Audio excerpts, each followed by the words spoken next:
তো hey guys, কি খবর? আগের ভিডিওতে দেখিয়েছিলাম মামা বাড়িতে এসেছি। আর মামা বাড়িতে যাওয়ার একটা আনন্দটা একটা কি বলবো, একটা সত্যি একটা ইমোশন। আর গিয়েই বসে পড়েছিলাম দিদার ভোগের প্রসাদ খেতে।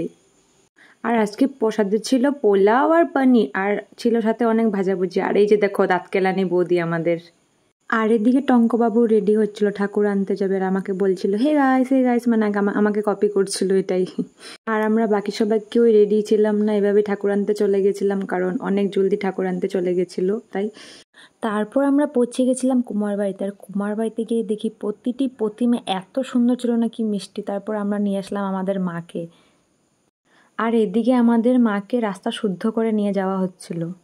আর এই যে ইনাদেরকে দেখছেন, ইনারা আমাকে এত নিম্ন পর্যায়ে অপমান করেছে, কি বলবো। আর অপমান না, হাসাহাসি আর কি। আমি ভিডিও করছিলাম তাই আর কি। হ্যালো গাইস বলছিল আর প্রতিটা রাস্তা। আর এইভাবেই আমাদের আরেক মায়ের দর্শন হয়ে গেল। আর এইভাবেই হাসাহাসি আনন্দে ফুর্তিতে নিয়ে চলে গেলাম আমাদের মাকে আমাদের বাড়িতে। আর এই দিনটার জন্য আমরা ফ্যামিলির সদস্যরা এত অপেক্ষায় থাকি, কি বলবো। আর 3 দিন যে কিভাবে পার হয়ে যায় কিচ্ছু বুঝতে পারি না।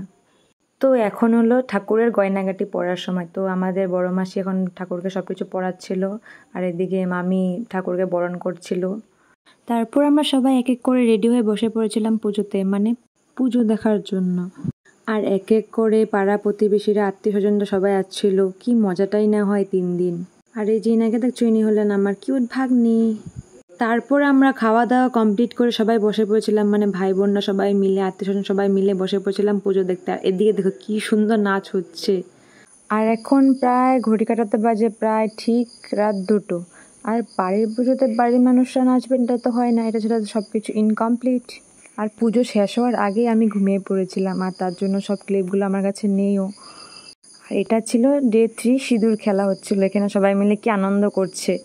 আর ডে 2 ভিডিও করা হয়নি, তা দেখাতেও পারলাম না। আর এখানে সবাই দেখো কি সুন্দর করে সিঁদুর খেলছে। আর এই 3টা দিন যে কিভাবে পার হয়েছে কিছু বোঝা যায় না। যাই হোক, ঠাকুর সবার মঙ্গল করে, সবাইকে ভালো রেখো।